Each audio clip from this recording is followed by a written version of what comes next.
Alright,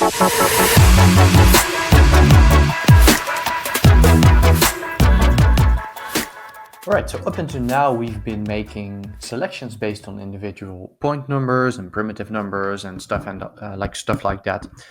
But as I explained before, that will give you problems when you start to do stuff procedurally. So what we generally do inside of Houdini is you do selections based on attributes that you set or based on groups, for example. So let's talk a little bit about what groups are and how we can make groups to do certain stuff.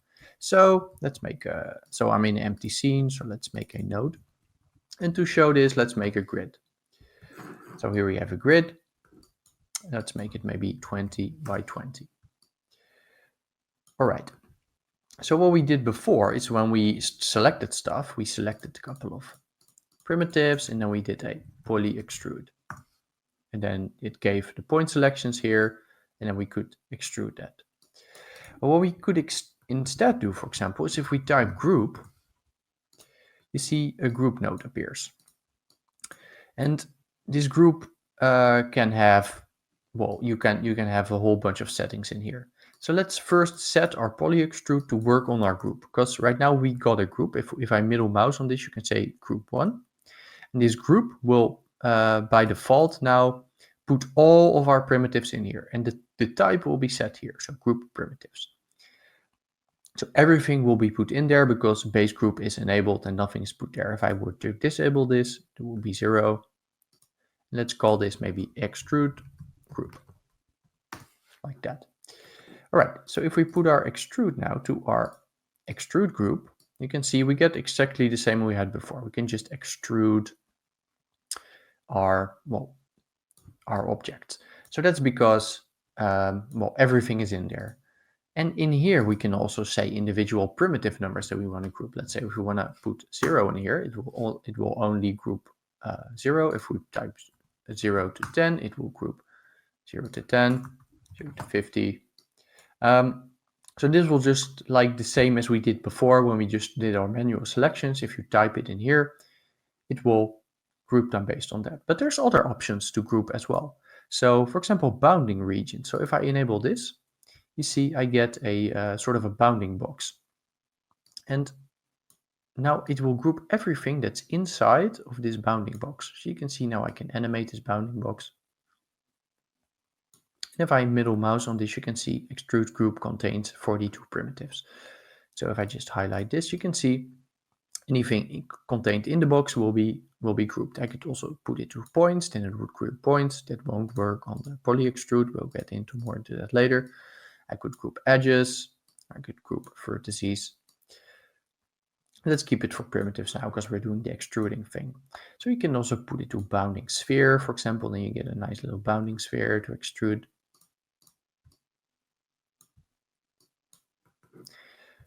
And also, let's say we have this sphere. Maybe we want to expand this thing. We can type group expand, which is a new node. If we put it here, and let's say which group do we want to expand? We want to expand extrude group. And now do we want to expand it into a new group? By default, it made a new group called group expand. We could also expand it into our existing group. And then this way I could expand my group. And this way I could sort of expand or shrink the group that I made.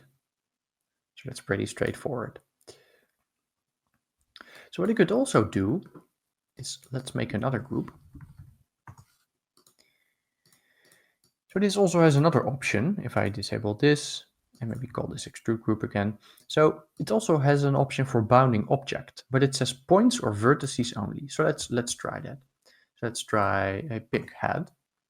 Let's put down a pig head, maybe make it a little bit bigger. And then put it in there.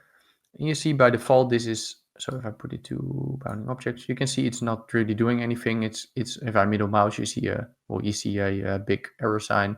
Middle mouse, select bounding options, only works with points. All right, so let's put it to points. So now you can see everything inside this will be, like all of the points inside this thing will be transformed. So from there, you could, of course, transform these points. So I could say transform, extrude group, and I could move them up. So Now I'm moving, so I'm transforming those points in that group. Could also do a soft transform, just the same. But then it will give me a sort of a soft fall off. Could of course also rotate it. But let's say I want to use this but then use it for my extrusion. Because as I pointed out before, like I cannot put this in here because this requires it to be a primitive group. So right now we have a point group. But as I mentioned before, in Houdini, everything is just data. So this group is also just considered like a data type. This is an attribute. We're going to talk more about attributes later, but this is also treated as an attribute. If I go to my spreadsheet here, you can see group, extrude group. So it will put it on here as data.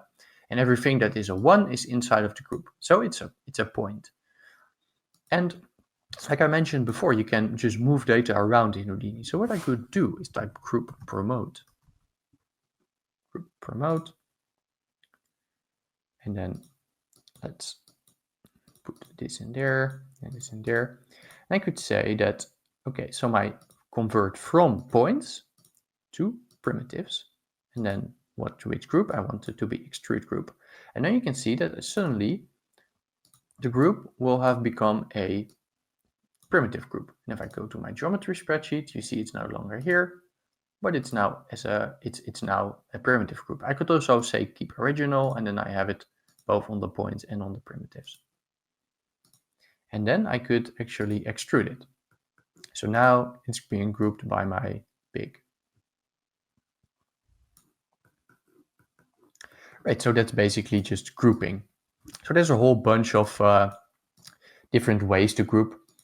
I could also, for example, if I have my pig here, I could also group it based on the normals, for example. So let's make another group.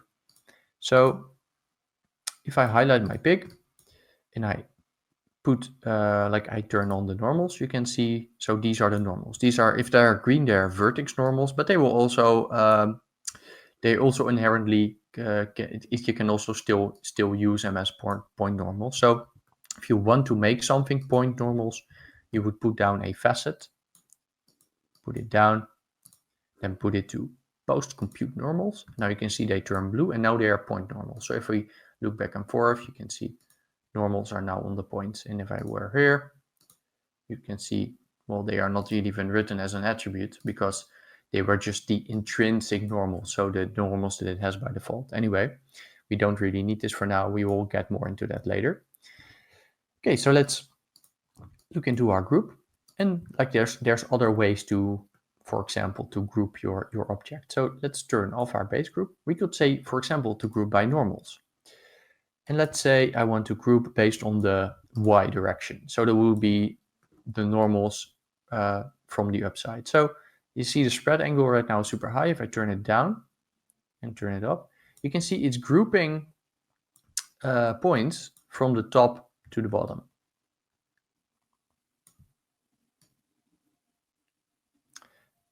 So, and of course, then you can, for example, like if you use a delete node, like there's a whole bunch of different nodes you can use for stuff. So I would put this to group. You can see I can delete non-selected for the points on my pig. So just based on normal. So I could also do it in a different direction. Let's put this to 0. So do it in a different direction. Let's say if I do this on, for example, a box. It might make, then it's easier, a little bit easier to see what's going on. So if this is set to the Y, then you can see it's grouping the top one. It's not grouping the bottom one. If I put it to -1, you can see it's grouping the bottom one. Let's say if I want to do that both, I could say, okay, let's call this extrude group, by the way, because we want to extrude this maybe later. Now it's grouping the bottom one. Let's make another one. Oh, sorry, copying the wrong one. So copy this one, and let's put this to 1. And now it's only grouping the top one. But let's say I can also put this to initial merge to union with existing. So that what that will do is will, instead of overriding it, it will add it to the existing group. So now I'm grouping both the top and the bottom one. And now if I put the poly extrude, I could put it, I need to put it to the group, of course, and now I can extrude it. And now this is, of course, fully procedural, because right now I'm not using any any point selection. So even if I were to increase the point count here, you can see this still works. So there's other nodes. You could group range, group by range, for example. So if I were to do this, so group by range. So now it's selecting every one primitives. So that's basically everything. But let's say if I put it up, you can see it will only select one of every 5. So now I'm getting sort of an interesting selection. So let's say if I then extrude that, it was called group 1. You can see I'm getting this interesting pattern. I'm getting sort of a weird thing. Now it's grouping 1 of every 2. You could put this to anything you want, but there's just a whole different selection of group nodes. But the point I'm mostly trying to make with this with this part of the video is that generally, if we're doing procedural stuff, we want to use something that's consistent. So not something based on point numbers. So if we're going to build something procedurally, we want to have control over where it happens. And groups are one way to do that. We can also do it based on attributes. So we're going to talk a little bit more about attributes in the next video. But so this is one way to do it. You could also group by expressions or any other way. But just keep in mind that this is a this is a way of working inside of Houdini. So when you're combining, for example, these groups, you could do interesting stuff. Like, for example, I could say that, okay, I have a grid here. Let's maybe do a, so what do we do here? Let's group range maybe. So disable, let's do group range, group by range. Maybe give this grid a little bit more to work with. So group by range. So maybe only select a couple of those, and maybe call this extrude group.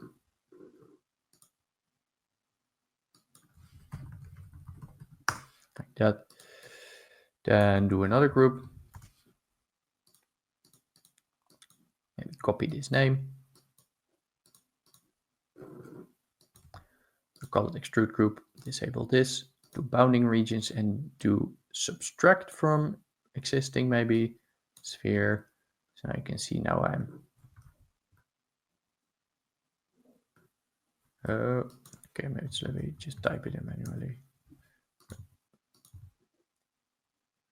Okay, that's a little bit too big. Let's do 7 by 7 by 7. Okay, now we're doing that. And maybe we want to do another group. Let's maybe say, okay, I want to do a bounding sphere and then union with existing and do 2 by 2 by 2. So now we get maybe a little bit bigger. So we want to extrude that thing. And then, so let's see what that looks like when we extrude it. So maybe we want to do some interesting other operation. Like let's say we could do a Boolean, for example. Do Boolean, maybe grab our pig and do subtract b minus a. No, let's do a intersect. Right, so now we made something a little weird, but anyway, you can see how you can like use this stuff. And now, like, all of this is now procedural. So it's not the most interesting effect ever, but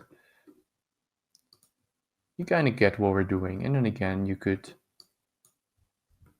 like just keep adding stuff on top of what you're already doing. So then you could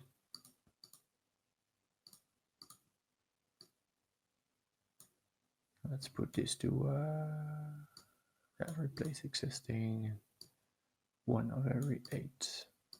So one more other thing that I also want to mention is that if you make a group, so what we've been doing is we've been naming our groups in here. So my group. What you can also do, so now it's called my group.